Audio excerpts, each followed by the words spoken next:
Confermato il carcere per altri 4 indagati della maxi inchiesta dei carabinieri del comando provinciale di Agrigento sulle famiglie mafiose di Villa Seta e Porto Empedocle. I giudici del Tribunale del Riesame di Palermo hanno rigettato i ricorsi della difesa, confermando le misure cautelari nei confronti di Gaetano Licata, di 42 anni, di Agrigento, Alessandro Trupia, di Agrigento, di anni 36, Antonio Crapa, di 54 anni, originario di Favara, e Salvatore Lombardo, di Realmonte, di 37 anni.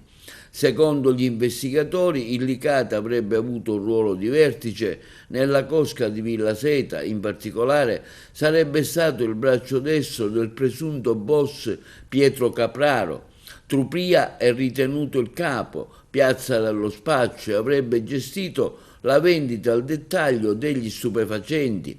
Anche Crapa sarebbe coinvolto nel traffico di droga, mentre Lombardo avrebbe custodito l'arsenale.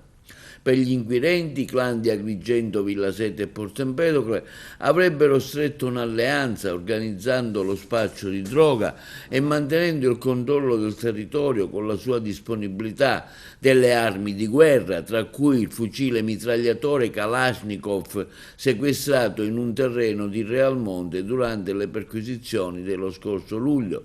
Le indagini, ricordiamo, sono state condotte dai carabinieri nelle varie operazioni dello scorso 17 dicembre 2024, 13 gennaio e la terza il 10 luglio.